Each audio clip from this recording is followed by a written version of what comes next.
दोस्तों नमस्कार।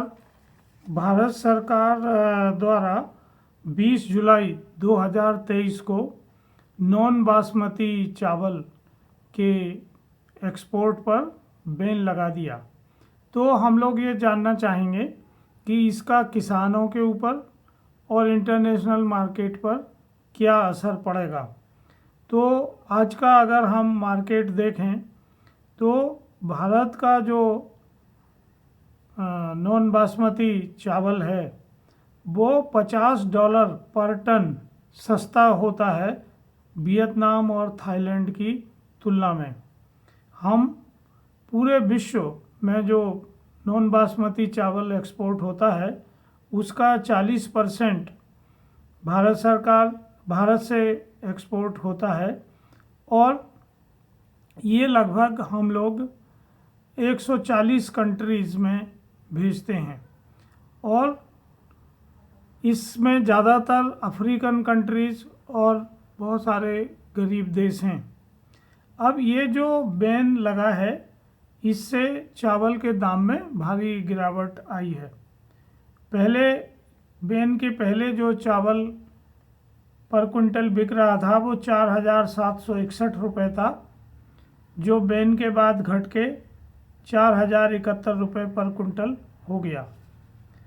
तो इसका असर सीधे सीधे किसानों पर होगा।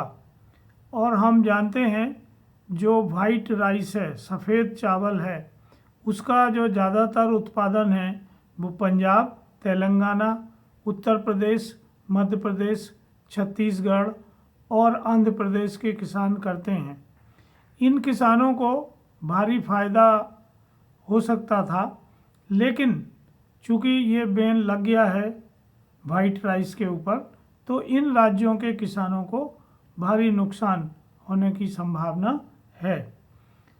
हमारे यहाँ से जो चावल निर्यात होता है उसकी मुख्यतः 4 कैटेगरी होती हैं और उसमें बासमती चावल है, वाइट चावल है, ब्रोकन चावल है और नॉन ब्रोकन नॉन बासमती चावल है।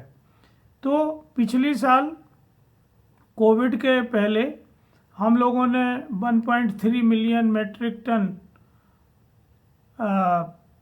चावल का निर्यात किया था, जो अभी 6.3 मिलियन मेट्रिक टन हो गया है। 5 गुना से ज़्यादा चावल निर्यात हुआ है। और भारत सरकार की ऐसी आशंका थी कि यदि हम ये निर्यात जारी रखेंगे तो ये लगभग 30 मिलियन मेट्रिक टन सभी तरह का चावल होगा जो निर्यात होगा, क्योंकि पिछले साल हम लोगों ने केवल 22 मिलियन मेट्रिक टन चावल निर्यात किया था। क्योंकि विश्व बाजार में यूक्रेन युद्ध और दूसरे कारणों से चावल की मांग बनी हुई है, इसलिए भारत सरकार को ये डर है कि ऐसा ना हो कि अपने देश में महंगाई बढ़ जाए। क्योंकि जो रिजर्व बैंक ऑफ इंडिया की लिमिट है 6% इन्फ्लेशन की, वो बढ़ गई है। तो भारत सरकार चाहती है कि इसको कंट्रोल किया जाए और इसमें मुख्य रूप से जो खाद्यान्न हैं और सब्जियां हैं उनके मूल्यों को कम रखा जाए ताकि ये 6% के ऊपर इन्फ्लेशन ना हो, महंगाई दर ना बढ़े। तो अगर हम देखें कि भारत सरकार ये ऐसा क्यों कर रही है तो उसके 2 कारण हैं। एक तो अभी ये स्पष्ट नहीं है कि अल नीनो का क्या इफ़ेक्ट होगा और किस तरह से ये फूड प्रोडक्शन को अफेक्ट करेगा। हालांकि जो आखिरी 2022-23 के लिए चावल उत्पादन का फोरकास्ट है उसके हिसाब से हमारे देश में चावल की फसल काफ़ी अच्छी होने की उम्मीद है और ये लगभग 135.5 मिलियन मेट्रिक टन रहने का अनुमान है। पर जैसे कि आप और हम सब जानते हैं अगले 3-4 महीने में मध्य प्रदेश, राजस्थान, छत्तीसगढ़, तेलंगाना और मिजोरम के चुनाव हैं। तो सरकार कोई रिस्क नहीं लेना चाहती है, क्योंकि पिछले दिनों जो चुनाव हुए उसमें कर्नाटक की जो हार थी उससे जो रूलिंग पार्टी है वो काफ़ी चिंतित है, क्योंकि अब विपक्षी दलों ने एक अलायंस इंडिया नाम से बनाया है जिसमें 26 विपक्षी दल एक साथ चुनाव लड़ने की कोशिश करेंगे। हमारे यहाँ जो चावल का उत्पादन है वो भी बड़ा है, और अगर हम पिछले साल की तुलना में देखें तो ये 11.5% बढ़ने की उम्मीद है।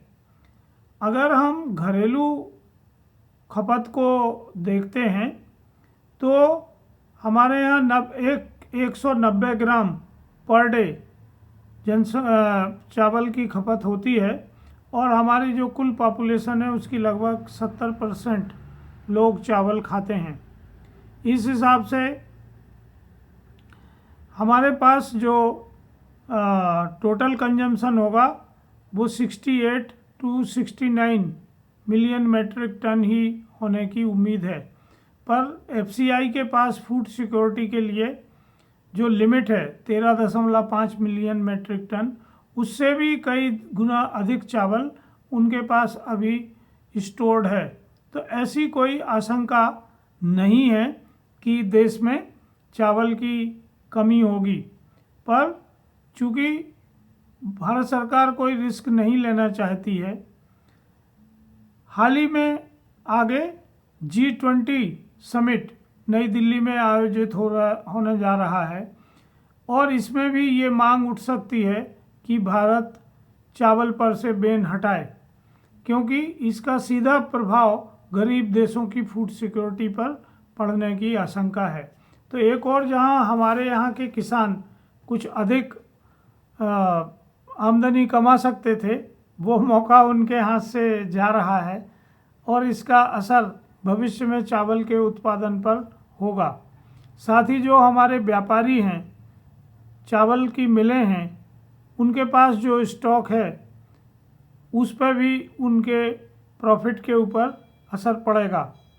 तो भविष्य में हमें ये देखना होगा कि इस तरह से जो पॉलिसी में परिवर्तन आते हैं उसका बहुआयामी प्रभाव पड़ता है, और सबसे बुरा असर इसका किसानों पे ही पड़ता है, क्योंकि जो ग्लोबल वार्मिंग है उसकी वजह से जो मानसून है और जो मौसम है वो बहुत अप्रत्याशित रूप से बदलता है, और बाढ़, सूखा, इन सब का असर चावल के उत्पादन पर ज़्यादा पड़ता है।